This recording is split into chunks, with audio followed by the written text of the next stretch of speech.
Yesterday, I said something dumb. Now, I say a lot of dumb things. That's not the point. The point is that yesterday was different because what I said sounded smart. Look, I was in a class that had participation points. Now, to get these points, you had to raise your hand and say something smart. If you do the reading, you can say something that is smart. Well, yesterday I didn't do the reading. So I said something that sounded smart. And after 2 years of doing this, I have gotten really good at it. But I've also gotten good at something else, spotting when others do this. When others say something that sounds smart, but is actually dumb. That's how I know it's not just me. It's all of us. We all have an innate need to look smart. Just go on LinkedIn. The entire spectrum of human emotion lives between I'm thrilled to share and I'm excited to announce. And when it's not emotions, it's thoughts like, here's what I learned from dating about product market fit. It's not about this, it's about that. We think smart is good. We think dumb is bad. We think smart means you know, and dumb means you don't know. That's why we all want to look smart. But that idea is broken because in a world where AI gives everyone the ability to look smart, smart and dumb are no longer measures of knowledge. They are measures of courage. Let's unpack that. Every meaningful thing I've done started with me looking dumb in public. I have this thing that whenever something scares me, whenever something feels just slightly out of reach, I just have to lean in. I just have to do it. And I don't know why or where it comes from, but it's there. That's why in school, I boxed for 6 years in the featherweight category and lost every single match. And I got beat. But the only reason I did that was because I refused to lose to my fear. That's why in college, I majored in computer science when I really should have majored in English. And when I raised my hand so many times in a 1,500-person lecture hall, I became known as that guy who asked dumb questions. That's why last year, I co-founded a company to solve a problem I care about, but in an industry I know absolutely nothing about. And every single time I'm in a room with experts, I still feel my nerves. And that's why I am standing here in front of you today. I'm smiling on the outside, but I'm freaking out on the inside. I can see that my palms are sweaty, knees weak, arms are heavy. I'm nervous, but on the surface I look calm and ready to drop bombs. But I keep on forgetting what I wrote down. The whole crowd goes so loud.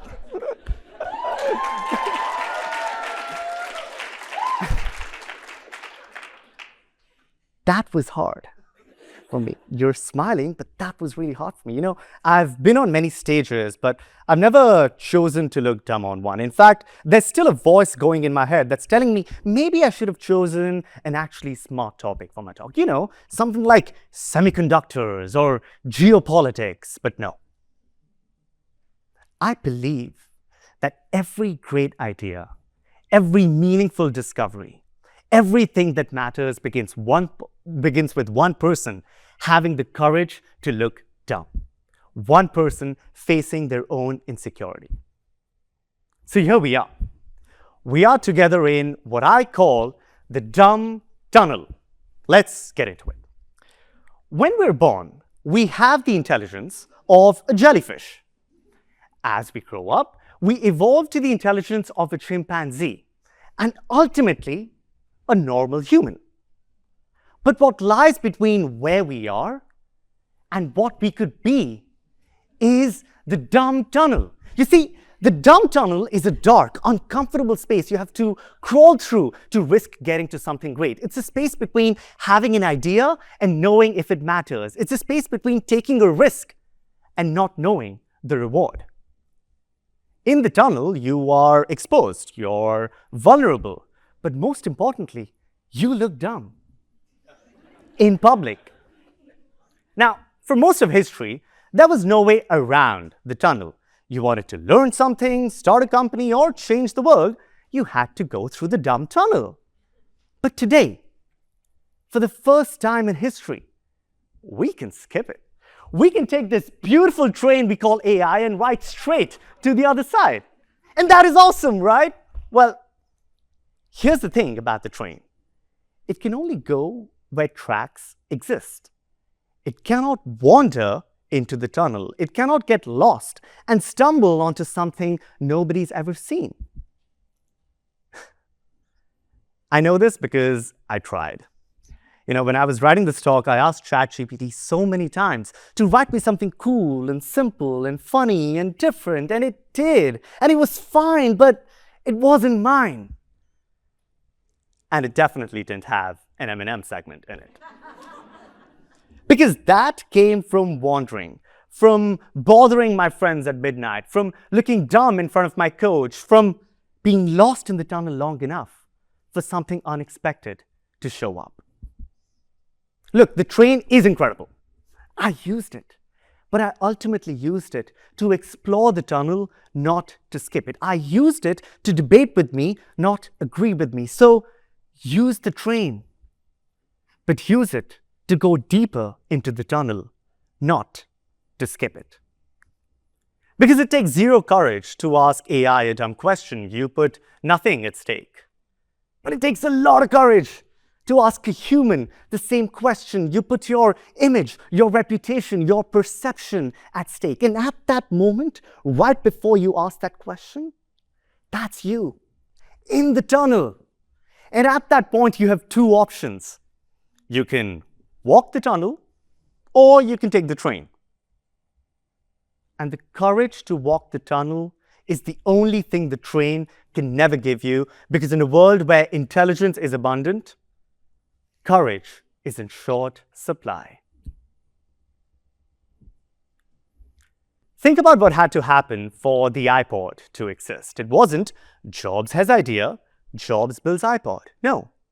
Instead, Jobs gets fired from Apple and spends a decade lost at Next. Jobs is in his tunnel. And at the same time, Tony Fadell, an engineer nobody's heard of, tries to build a portable music player and fails. Tony is in his tunnel.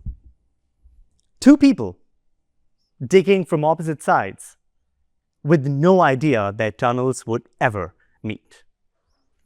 Jobs comes back to Apple, finds Fadell, hires him, and 10 months later, the iPod is born. Two tunnels, one product that changed everything. And that's the thing about every great product, every great idea, everything that matters. It always looks like a straight line from the outside, like a stroke of genius. It never is. Instead, it's a result of a long, messy tunnel journey that somehow leads to serendipity. The tunnel isn't the price you pay for something great. The tunnel is the source. So, do something dumb today and tell people about it. Ask the question you've been too scared to ask. Say the thing that makes you look lost. Start the thing you're not qualified to start. I'll go first. I will post about this talk on LinkedIn, but I won't try to look smart. Instead, I'll talk about the 18 different times I changed my thesis because I had no idea what I was trying to say, or the 20th version of my drafts when I was still trying to form my thesis. I started this talk trying to look smart, and I ended up showing you the mess I went through in writing it. But somewhere in that mess, somewhere in my dumb tunnel, I found something that mattered. The courage to look dumb. So here's what I hope. I hope that in a world of artificial intelligence, we don't try to become artificially intelligent. I hope that we have the courage to be genuinely, honestly dumb. Because dumb is not the opposite of smart. Dumb is how you become smart. Thank you.